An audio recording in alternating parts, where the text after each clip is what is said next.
Hey everybody, hello and welcome back to my custom chess position called What's Your Decision? Um, I'm back with another video, and this video we're going to go over some f4, f5 lines, and once again this is part of a series, so if you haven't seen the earlier videos, please see them first. But what we've been doing with the f4, f5 is that right away we've been playing f5 on move 2. And this line f4 96 f5 and knight takes g5, and I have 3 videos on that and it's playable for both sides. But the thing is, there's a new way to play this f4 f5 opening, and the idea is that um, you don't actually have to play f5 on the second move. So this can make it complicated, as there are uh, several points in time where you could play f5. But I'm just going to go over one or two such ways in this video. So one of the ways you can do it is e4, c5, for example, f4, 96, um, knight d3,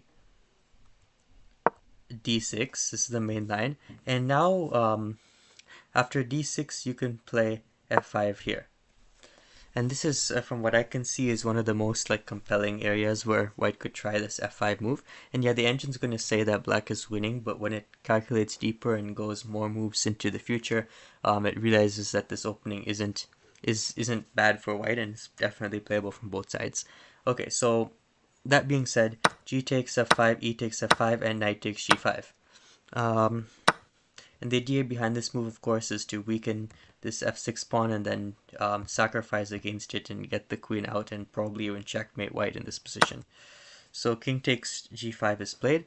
Um, and over here already, the reason why this is kind of difficult for black to play is that black kind of has to find this move b5. Because after, for example, d5, which seems natural, trying to go to d4 and protect the c3 pawn, as well as potentially getting the rook out to d8, d6, and then sacrificing on f6. But it's not so good because after f4, d4, g4, and g4, I haven't really looked at these lines specifically, but after you run the engine for some time, it says that white is better in a position like this. And if the reason we see the reason why is because the knights can go to g3, and then it can go to, my arrows are off, but the knight can go to g3 and then it can go to h5, and from there it'll protect against f6, which will make it hard for black to sacrifice against it. And also, like, for example, the knight can go to e5 and c4, and white can make use of this e file. So, and if rook d8 right away, trying to go to d6, then after g4, rook d6 and king h4.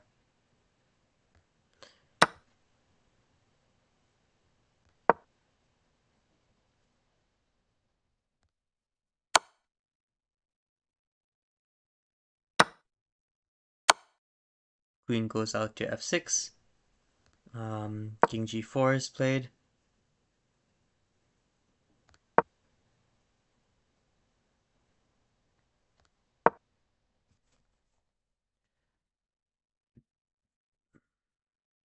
And actually, the engine thinks that this sacrifice is not worth it, but perhaps this could be playable by black as well. Mm. Just give the engine some time to run. But yeah, in a position like this, you see, I just found another line that could be played as we were analyzing here. And this should be playable for both sides. So black has got their queen and will soon get their bishop out, but they sacrificed their rook in order to do so. Um, And so black is really just up a queen for a rook, and they also have a bishop, but white can try to promote the pawns, and maybe they could move back for defense, but it does seem like this is a decent option for black. So what I would do over here is I would say take this out, and I would promote this line, and then I would put this as an inaccuracy.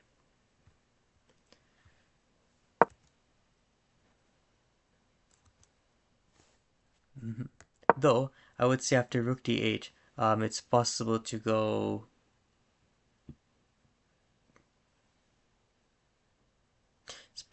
knight hf2, and after rook d6, then you could go knight g4.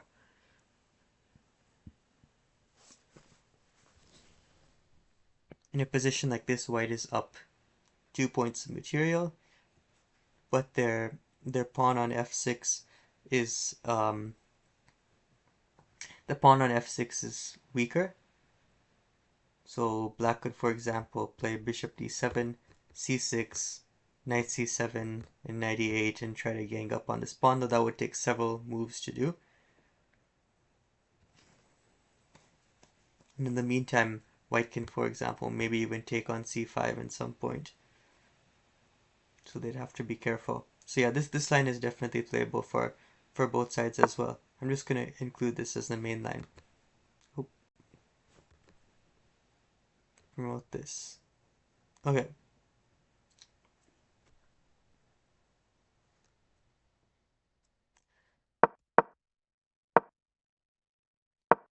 So actually, the move d5 here can be played.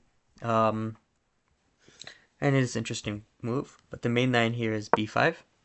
After b5, we have g4, knight b6, knight g3, c4 is played. Over here, actually, knight d5, once the engine thinks more, it likes c4 a bit better. And c4 is essentially just pushing forward, and black might even take on d3 and let white's queen get out, but try to create a fortress and maybe push for promotion in the future. So after taking on c4, black plays c5, which protects the b4 pawn from a sacrifice. It's worth noting that after knight takes b4, I guess this could not be taken because knight e4 is coming, and white will be able to take on c3 right after that. So c5 has to be played. And if the knight were to move, then b4 would be played. And anyways, the knight doesn't really have any places to go.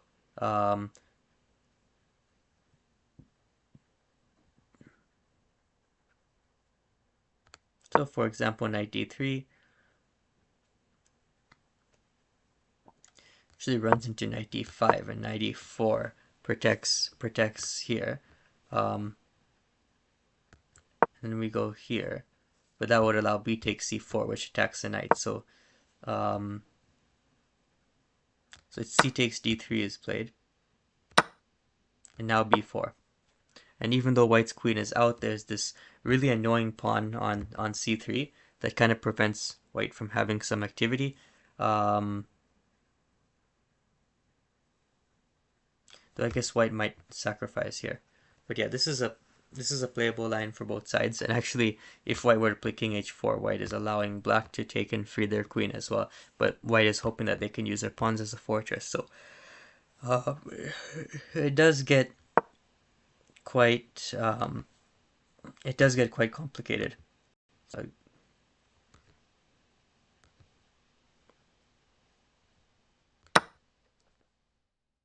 So knight takes b4 is also a move that can be played over here.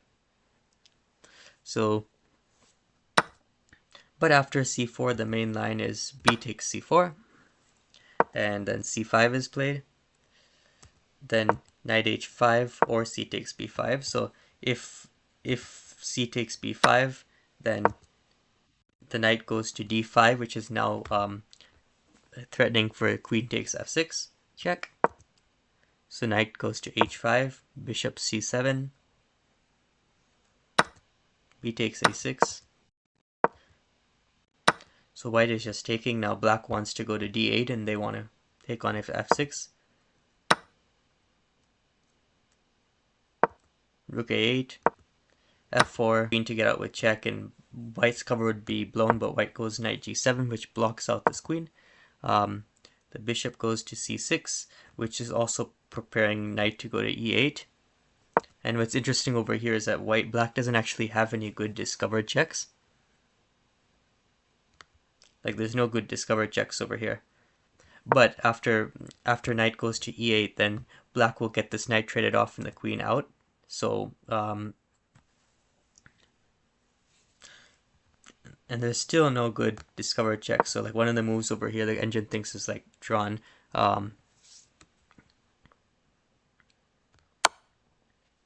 Like for example, if knight e8 check, king g3, white's bringing their king to safety.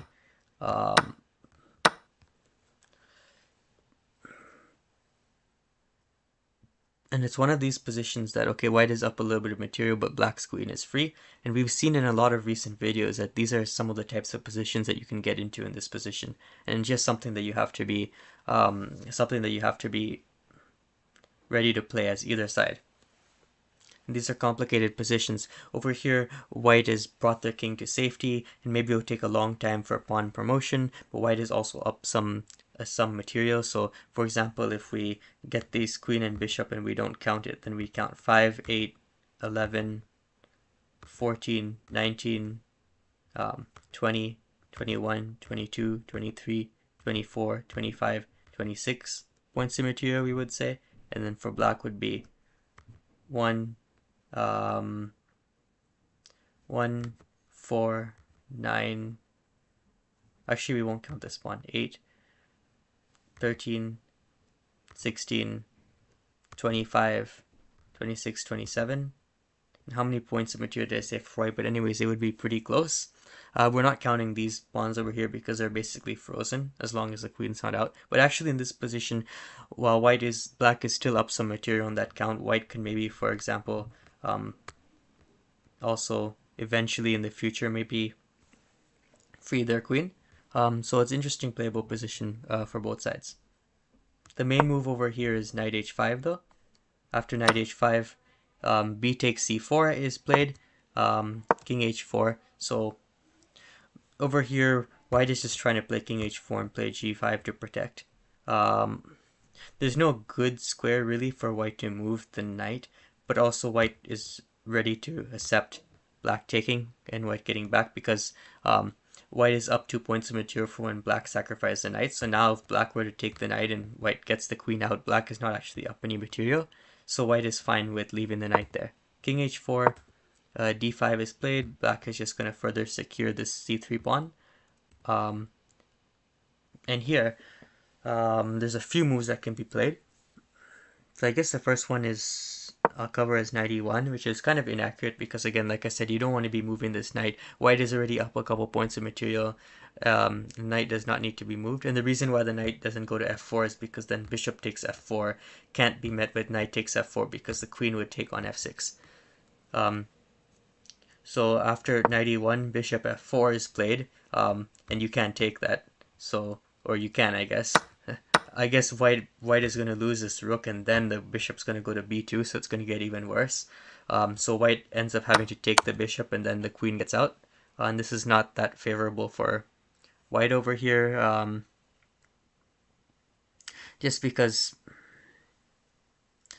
well, this one, I guess it's still somewhat playable, but black's going to pick up this h6 pawn as well. White has to get their king behind these 3 pawns over here, which might take a few moves. The king could be vulnerable. So that's why this is slightly worse. So knight e1 is not recommended for strategical and I guess tactical reasons. f4 is another move that can be played over here. After f4, actually black takes on d3. So the material is even and white's queen is out. So you would think that white is doing really good, but after d4, okay, d4 and these pawns are very, very strong, so it's going to be hard for white to make use of this queen, and to make use of like extra material when the position's so closed. After g5, white consolidates on f6, and everything is looking to be good. g4 again, b5, for example, bishop bc2, bishop c6, bishop e3, bishop d6. White wants to take on d5 just because this knight is pressuring f6. So in general, it's good to get rid of pieces that are threatening to free the opponent's queen and bishop. So takes, bishop f3, bishop takes f3. So again, white is trying to trade even more pieces here just because white is technically up material because of the queen. F1. And I guess this position is playable from both sides. Computer says it's drawn, and this is probably because white has to always be eyeing these very strong pawns here, because not only do they kind of block white from having more space, but they could be a promotion threat in the future. White kind of has to keep this knight over here kind of out of the game on h5 because white needs to be able to protect f6 in case black makes a move to try and free it. So yeah, I guess two rooks over here. Black has two rooks and they each have a bishop. So, and let's say this knight is kind of out of the game and these two pieces are out. White is kind of up a queen, but all these pawns are very strong. So it's kind of hard for either side to make progress in a position like this. So that's why I guess the main move in this position is actually knight takes c5, which is an interesting move. So after knight takes c5, rook takes c5, and g5, which helps to free this pawn, you might, I guess, protect this pawn. You might be asking why we just sacrificed for nothing, basically. We just sacrificed a piece the rook took. But the idea is that in the other line, the pawn took on d3, so it's like we were losing the knight anyways because we couldn't move it to e1. That was inaccurate. And if we played f4, the black was going to take. So we take this c5 pawn. So again, we lose the knight, but we gain a pawn, I guess. But the reason why this is slightly better is because after knight a4, which protects this c3 pawn, we play f4. Now f4 comes with tempo against the rook. And also f4 threatens to play bishop d4, and black can't really stop that because they have to deal with the rook. So after rook c8, I guess white could play bishop d4, but they don't need to do that right away. It's basically just an even sort of game. Maybe white has a slight advantage over here, just because they can kind of go bishop d4, but black cannot play bishop e5 because of this pawn. And both sides don't have a good protection over these over the f6 and c3 pawns, but they're both using a knight to do that. Black would like to have this d4, but there's no c pawn that's left to defend it over on c5. And plus this bishop is eyeing d4. So we kind of just get into a position like this. And yeah, so overall, going back, I guess, let's go back to the point of here. The idea is that f5 doesn't have to be played on move 4, but I've seen it done before, and I've looked at like the move 3 f5, and it's not as good.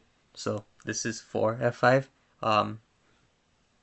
And the move could be played kind of at any point, but that's kind of sort of the ideas in theory that goes behind after playing f5. And there's still knight takes g5 ideas, and there's still but both sides have a lot of chances in this kind of opening, and it's just yet another way that this position could be played. So that's all I wanted to cover for this video. Is that you don't need to, like, if you play e4 openings, you can also get f5 in, but you have to be careful because in a bunch of things I was looking at, knight takes g5 wins. So I would say knowing some theory before you play it. So for example, this theory video shows about 4 f5, then you might play that, because playing f5 on some other moves can definitely be detrimental, because knight takes g5 should be the first thing you look at when you consider leaving this pawn undefended by another pawn. So yeah, that's it for this video. Hope you enjoyed.